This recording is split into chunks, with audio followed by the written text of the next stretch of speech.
예, 그럼 바로 피플인사이드 이어가 보도록 하죠. 오늘 머니투데이의 우경희 정치부 기자와 함께합니다. 어서 오십시오. 네. 아무래도 이번 주에 평창 동계올림픽만큼 관심을 많이 가졌던 사안 중에 하나가 이제 남북한 간의 어떤 만남이라고 할 수가 있을 것 같은데요. 김정은 국방위원장의 동생, 이제 김여정 노동당 중앙위 제1부부장, 여기서 그냥 이제 편하게 특사라고 하겠습니다.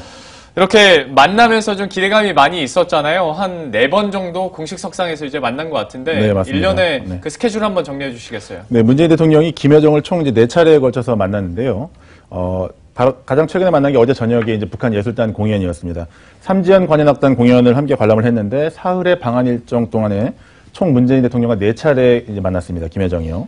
김일성 일가 가운데에서는 처음으로 남한을 찾은 게 바로 김여정인데 김정은의 특사 자격으로 문재인 대통령의 북한 방문을 공식 요청하기도 했습니다.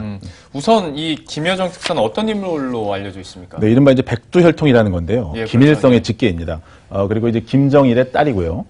김정일이 죽기 전에 2001년에 러시아 대사와 대화를 나눈 게 있는데 이걸 BBC가 내용을 보도를 했는데 아들 중에 누가 후계자로 적합하냐라고 이렇게 물어보니까 이제 김정일이 아들들은 모두 게으르고 멍청하다. 네. 지적인 수준으로 볼 때 그리고 또 성격이나 이런 걸로 볼 때 믿을 만한 후계자는 딸이다 이렇게 대답을 한 적이 있다고 합니다. 그리고 김정은과 김여정이 스위스 유학을 마치고 돌아오자 이제 김정일이 김여정에 대해서 딸이 정치에 관심을 갖기 시작했다 이렇게 자랑스러워했다 이런 또 일화도 언론을 통해서 보도가 되고 있습니다. 참 그런 백두혈통이 처음으로 이제 남한에 직접 온 건데요. 그러다 보니까 의미가 있었고 이 백두혈통이 가지고 온 친서 내용에 대해서도 많은 분들이 관심을 가졌지 않습니까? 네, 맞습니다. 이제 007 가방을 들고 왔는데 이제 그 안에 이제 파란색 파일이 들어 있었고요. 그 파일을 이제 청와대로 들고 들어왔는데 내용은 공개가 되지 않고 있습니다만 이후 김여정의 발언을 이제 바탕으로 추정을 해볼 때 문재인 대통령의 방북을 공식적으로 요청하는 그런 내용으로 추정이 됩니다.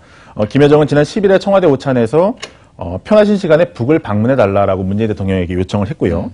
또 11일에 삼지연 관현악단 공연에서는 김정숙 여사를 만나서 평양을 꼭 찾아달라 이렇게 다시 한번 당부를 했습니다. 문재인 대통령의 방북을 여러 차례 공식적으로 요청을 한 셈이 되겠습니다. 여기에 대해서 이제 문재인 대통령은 글쎄요, 조건부 수락이라고 해야 될까요? 그러니까 네. 여건 만들어서 한번 성사시켜보자라고까지는 얘기를 했죠. 네, 맞습니다. 이제 조건부 수락으로 해석을 하는 시각도 있고 또 뭐 그렇지 않은 시각도 있는데요. 문재인 대통령은 여건을 만들어 성사시키자고 답을 했습니다. 이게 이제 미국을 감안하지 않을 수 없다는 그런 고민이 읽히는 대답입니다. 미국은 지금 북한에 대해서 제재를 더욱 좀 강화하겠다는 그런 입장이고요.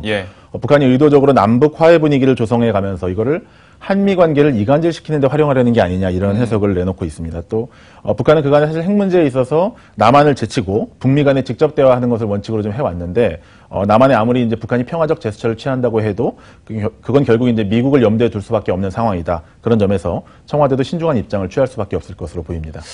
이 사안에 대해서 이제 두 가지 분석들이나 해석들이 나오는 것 같아요. 남북 간의 이런 어떤 대화의 물꼬, 관계 개선의 물꼬 같은 건 긍정적으로 얘기를 하는데 반대로 이제 한국과 미국 간의 관계는 약간 불편해지는 거 아니겠느냐라는 얘기들도 좀 그렇습니다. 나오고요. 앞서 이제 그런 우려를 좀 말씀드린 거고 또 긍정적으로 보는 시각도 분명히 있어요. 그래서 이제 북한이 이번 이제 평창 올림픽에 임하는 자세를 볼 때 이제 그렇다는 건데 그야말로 이제 올인 전략이라고 표현이 됩니다.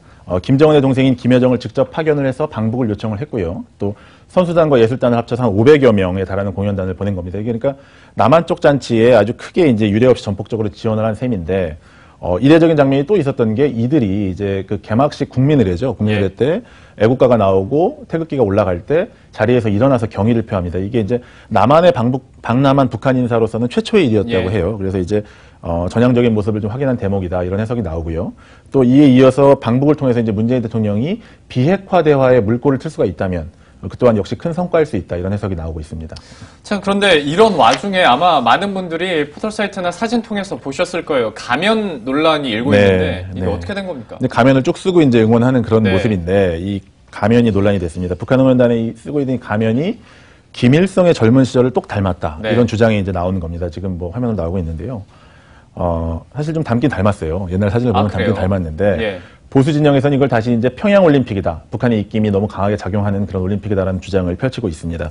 온라인상에서도 이제 닮았다 안 닮았다 논란이 좀 뜨거웠는데요. 북한 측은 이건 이제 미남 가면이다. 그러니까 미남 배우를 형상화한 그런 가면이고 북에서 유행하고 있다 이렇게 설명을 했고요. 또 덧붙인 것이 김일성은 가면으로 만들어서 쓸 수 있는 대상이 아니다 이렇게 해명을 했습니다. 통일부도 네. 이제 그게 맞다고 보고 뭐 맥락으로 해석을 했고요. 그러니까 저도 처음으로 든 생각이 아니 북한 응원단이 네. 약간 이거는 재밌거나 희화하자고 한 건데 맞습니다. 이게 김일성의 가면을 설마 이렇게 만들어서 네. 했을까라는 생각이 들거든요. 가면이 또 땅에 떨어질 수도 있고, 아 그렇죠. 뭐 오물이 묻을 수도 있고 뭐 그럴 텐데요. 눈에 구멍도 뚫었고. 맞습니다. 예.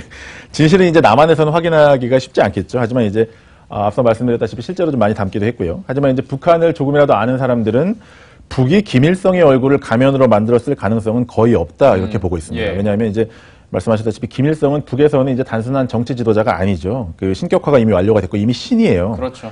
그 아들인 김정일까지도 이미 신격화가 됐고요. 이 신격화가 마무리되면서 비로소 김정은에게 대한 3대 세습이 이루어졌고 모든 게 흔들려도 흔들려서는 안 되는 가장 중요한 원칙이 바로 이 김일성의 신격화입니다. 예. 그런 상황에서 가면을 쓴다는 건 말이 안 된다 이런 설명이고요. 우리식 표현으로 하면 김일성을 예능화할 수 있겠느냐 이런 설명으로 좀 요약을 할 수가 있겠습니다. 그런데 여기에 대해서 보수 진영은 계속 이제 비판을 하고 있는 거고요. 네, 맞습니다. 네. 이 하태경 의원을 중심으로 이제 보수 진영의 공격이 시작이 됐는데 예.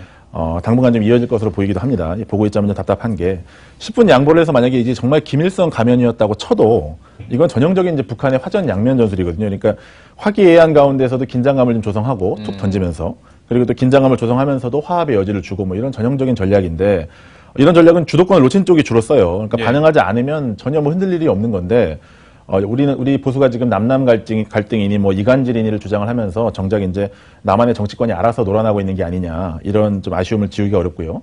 가면 논란 자체를 좀 보수가 필요에 의해서 키우고 만들어내고 있는 게 아닌가 이런 해석도 할 수가 있겠습니다. 보수 진영 얘기 나온 김에 물론 당은 다릅니다만은 자유한국당 얘기도 잠깐 해보도록 할 텐데 네. 올림픽 열리기 전까지만 하더라도 또 핫한 곳이었거든요. 각종 또 이슈 막 쏟아내면서 기자들 다 쫓아내고 그랬었는데 지금 홍준표 대표는 어떻게 상황이 어떻습니까? 네, 말씀하신 것처럼 홍 대표가 이제 한 종편 언론과 전면전을 치렀는데요. 소송전을 지금도 벌이고 있습니다.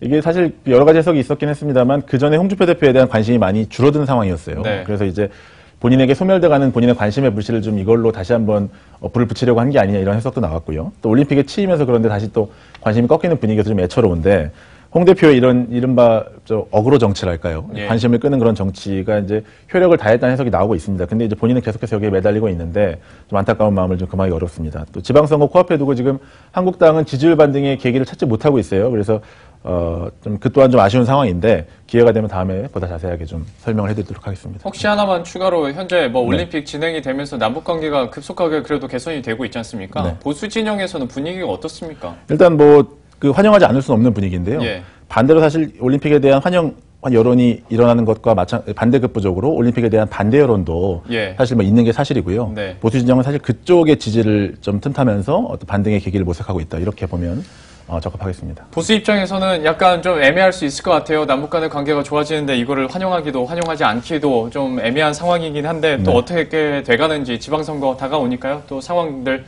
계속 체크해 보도록 하겠습니다. 지금까지 머니투데이 우경희 정치부 기자와 함께했습니다. 고맙습니다.